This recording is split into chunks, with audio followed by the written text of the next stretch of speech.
Hello दोस्तों, कैसे आप लोग। स्वागत है आपका आपके चैनल प्रतिदिवस क्रीडा में। दोस्तों, आज हम लोग यहाँ पर देखने वाले हैं डीएलएड प्रथम सेमेस्टर का शिक्षण अधिगम के सिद्धांत के सभी बहुविकल्पीय प्रश्न हैं। आपको पता ही है कि आपके शिक्षण अधिगम सिद्धांत के 15 नंबर के प्रश्न बनते हैं। ओके दोस्तों, आपके बहुविकल्प से आपके एग्जाम में 15 नंबर के प्रश्न आएंगे। अगर आप चाहते हो कि आपका 15 में से 15 नंबर मिल जाए, आपका कोई भी प्रश्न गलत ना हो, सब आपका सही हो, तो आपको सारे क्लास को ईमानदारी के साथ देखना होगा और आपको पढ़ना होगा। जो हमारे भाई बहन नए हैं, जो लोग अभी तक चैनल को सब्सक्राइब नहीं किए हैं, वो लोग सब्सक्राइब कर लें ताकि कोई भी क्लास कोई भी अपडेट आपसे मिस ना हो। ओके दोस्तों, तो दोस्तों आइए हम लोग चलते हैं, देखते हैं आज का पहला क्वेश्चन। दोस्तों, ये आपका 36 क्वेश्चन है कि पर्यटन सर्वाधिक सहायक है। इसमें आपका क्या होगा, गणित शिक्षण में, संगीत शिक्षण में, भूगोल शिक्षण में या फिर भाषा शिक्षण में। अगर दोस्तों बात करें पर्यटन की, तो यह आपका भूगोल के अंतर्गत आएगा। ओके दोस्तों, गणित संगीत और भाषा से पर्यटन का कोई भी संबंध नहीं है, लेकिन दोस्तों कहीं ना कहीं भूगोल यानी दोस्तों जो हम सबका नेचर है, उन सबको देखना यह आपका पैटर्न में आ जाएगा। नेक्स्ट यहाँ पे आपका है कि खेल पर आधारित शिक्षण विधि आपका कौन सा होगा। किंडरगार्टन विधि, प्रयोग विधि, सामूहिक परिचर्चा विधि और जीवन इतिहास है। दोस्तों ना आपका ठीक है प्रयोग आएगा, इसमें खेलने का कोई नामो निशान नहीं है।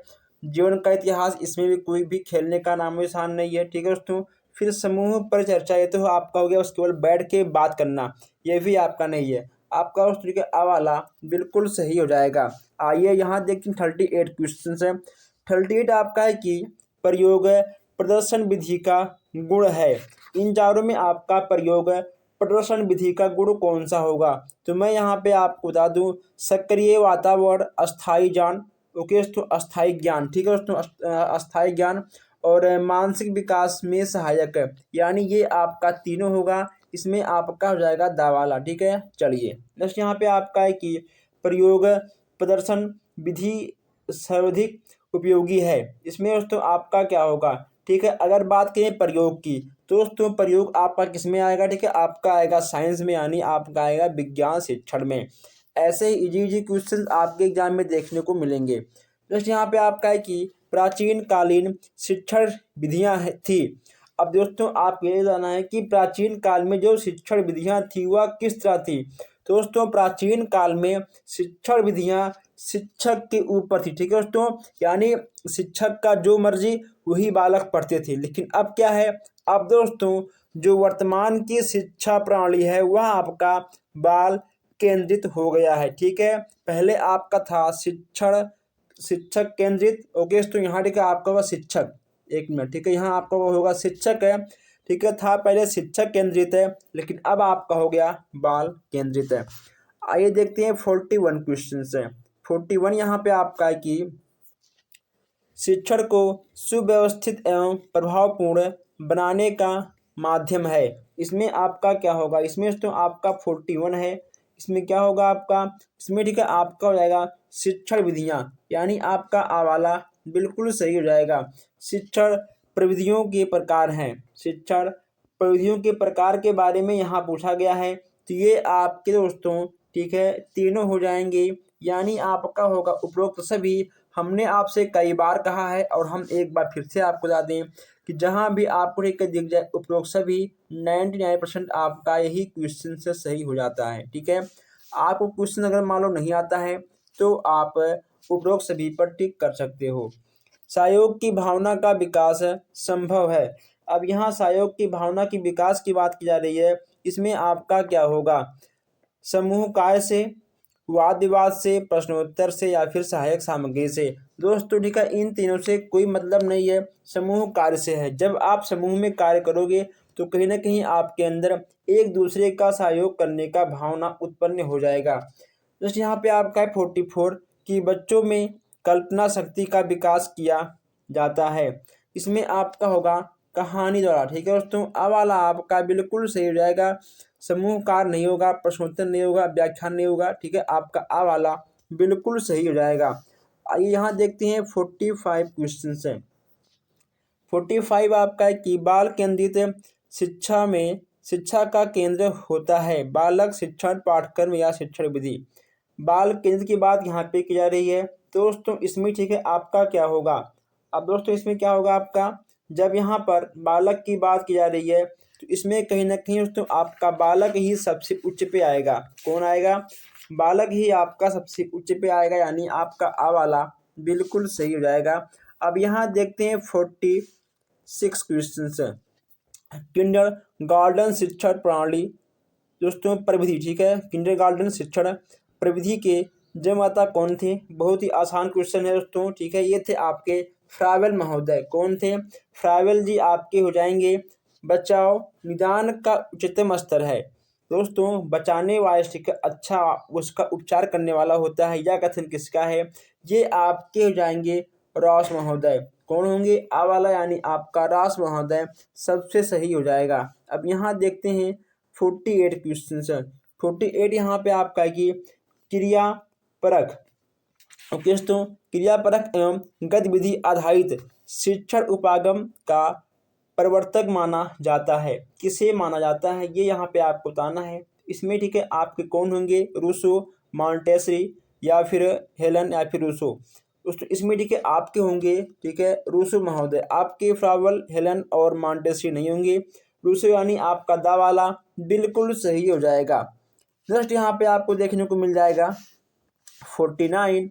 यहाँ पे आपका 49 है, क्रियापरक आधारित शिक्षण क्रियाएं संबंधित होती हैं अनुभव प्राप्त से, ज्ञान प्राप्त से, ओके, तो या फिर ज्ञान प्रदान करके या उपरोक्त सभी। इसमें आपका क्या होगा, इसमें भी आपका सा वाला बिल्कुल सही ठीक हो जाएगा। ओके, तो यहाँ ठीक है आपका होगा दा, यहाँ आपका दा वाला बिल्कुल सही हो जाएगा।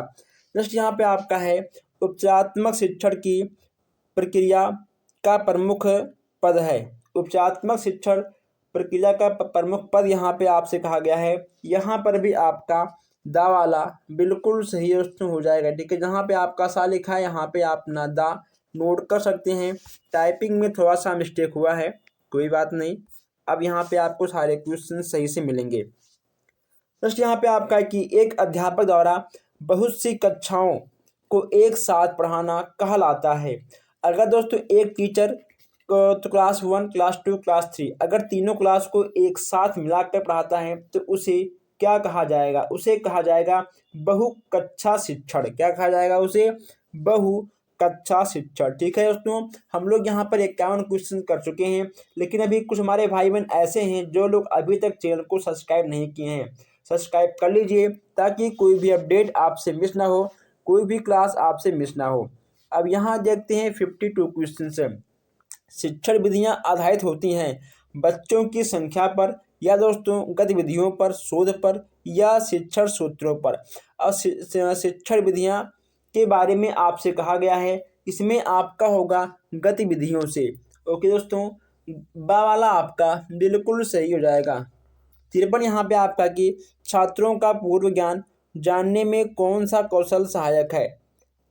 छात्रों का पूर्व ज्ञान जानने में कौन सा दोस्तों कौशल यहाँ पे आपका सहायक है। जितने दोस्तों के आपके शिक्षण सूत्र हैं, जितनी आपकी प्रविधियाँ हैं, आपको हर एक एक क्वेश्चन से अच्छे से पढ़ के याद करके समझ के जाना होगा, क्योंकि यहाँ से आपका 2 नंबर कन्फर्म बन जाता है, ठीक है दोस्तों।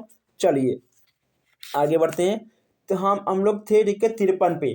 53 में हम लोग थे कि छात्रों का पूर्व ज्ञान जानने में कौन सा कौशल सहायक होता है। इसमें आपका हो जाएगा प्रस्तावना कौशल। दोस्तों क्या होगा, प्रस्तावना कौशल आपका सबसे अच्छा उत्तर हो जाएगा। अब यहाँ देखते हैं 54 प्रश्न। प्रस्तावना कौशल का प्रमुख घटक कौन सा है ये आपको बताना है। प्रस्तावना कौशल का प्रमुख घटक आपका कौन सा है ये आपको बताना है। तो मैं आपको बता दूं, इसमें आपका हो जाएगा उचित श्रृंखला। ओके दोस्तों, उचित श्रृंखला आपका आ वाला बिल्कुल सही हो जाएगा। बी.एफ. ब्लूम द्वारा शैक्षिक उद्देश्यों के किस पक्ष पर बल दिया गया है। इसमें आपका क्या होगा, इसमें दोस्तों ठीक है आपका ज्ञानात्मक पक्ष पर, भावात्मक पक्ष पर और क्रियात्मक पक्ष पर, यानी आपका सा वाला बिल्कुल सही हो जाएगा। दोस्तों मैं आपको बता दूं कि क्वेश्चंस को टाइप करना दोस्तों, ठीक है, और आप तक पहुंचाना कहीं ना कहीं अच्छा खासा टाइम लग जाता है। ओके दोस्तों, और हर एक के क्वेश्चंस को अलग अलग बुक से ढूंढना, ठीक है, फिर आप तक पहुंचाना, इसमें कहीं ना कहीं टाइम लगता है। इसलिए मैं आपसे कहता हूं कि आप लोग वीडियो को लाइक करिए ताकि थोड़ा सा मुझे मोटिवेशन भी मिले आपके एक लाइक से। और प्लीज़ आप लोग वीडियो को अपने दोस्तों तक शेयर कर दिया करिए। दोस्तों यहाँ पे आपका है सीखना व्यवहार में उत्तरोत्तर सामंजस्य की प्रक्रिया है। यह कथन किसका है? इसमें आपके कौन होंगे? स्किनर, गिलफोर्ड, काल्विन या फिर प्रेसी? इसमें आपके स्किनर जी सही हो जाएंगे। अनुभव द्वारा व्यवहार में परिवर्तन कहलाता है। अनुभव के द्वारा व्यवहार में परिवर्तन आपका क्या कहलाएगा? कल्पना, स्मृति, तर्क या सीखना? इसमें आपका होगा देखिए तर्क, आपका सा वाला सही हो जाएगा। नेक्स्ट यहाँ पे आपका है संज्ञानात्मक क्षेत्र है। इसमें आपका क्या होगा? जानना, समझना, चिंतन करना या फिर उपरोक्त सभी। तो ये आपके तीनों बिल्कुल सही हो जाएंगे, यानी आपका हो जाएगा उपरोक्त सभी, ठीक है। दा वाला आपका बिल्कुल सही हो जाएगा। नेक्स्ट यहाँ पे आपका है कि संज्ञानात्मक क्षेत्र से संबंधित नहीं है। संज्ञानात्मक क्षेत्र से संबंधित आपका नहीं है, ये आपको बताना है। तो इसमें आपका क्या होगा दोस्तों? जानना, समझना, चिंतन करना। दोस्तों चिंतन करना, हाँ ठीक है दोस्तों। इसमें ठीक है आपका दोस्तों, ये क्वेश्चन कहीं ना कहीं आपका थोड़ा सा सेम लग रहा है। एक मिनट, हाँ ठीक है, नहीं है। यहाँ कहा गया है कि संज्ञानात्मक क्षेत्र से संबंधित नहीं है दोस्तों, ठीक है। इसमें आपका हो जाएगा समय बहता, ठीक है, यानी आपका इसमें आपका सा वाला सही हो जाएगा। 60वां यहाँ पे आपका है कि प्राथमिक स्तर पर दिव्य समिति ने किस विषयों में अपेक्षित अधिगम स्तर का निर्धारण किया है? भाषा अध्ययन पर, गणित अध्ययन पर, पर्यावरण अध्ययन पर या उपरोक्त सभी? अगर बात करें आंसर की, इसमें आपका हो जाएगा उपरोक्त सभी। दोस्तों कितना होगा इसमें? ठीक है, आपका हो जाएगा उपरोक्त सभी। अभी यहाँ पे आपके बहुत सारे क्वेश्चन हैं, अभी आप लोग क्लास को मत छोड़िएगा, ठीक है। आइए दोस्तों आगे बढ़ते हैं। नेक्स्ट यहाँ पे आपका है सहायक सामग्री के द्वारा बालक का, दोस्तों सहायक सामग्री के द्वारा बालक का मानसिक विकास होता है या बौद्धिक होता है या उसका भाषा का विकास होता है? इसमें आपका क्या होगा? और किसी भी बालक को हम किसी भी सहायक सामग्री के द्वारा सिखाएंगे, बताएंगे, तो कहीं ना कहीं उसमें आपका उपरोक्त सभी ही सही होगा। उसमें बच्चे का मानसिक, बौद्धिक और भाषा, ठीक है, आपका तीनों ही विकास होगा। नेक्स्ट यहाँ पे आपका है कि दैनिक प्रयोग में आने वाली सहायक सामग्री है। दैनिक प्रयोग में आने वाली सहायक सामग्री है, ये यहाँ पे आप बताना है। इसमें ठीक है आपका हो जाएगा उपरोक्त सभी।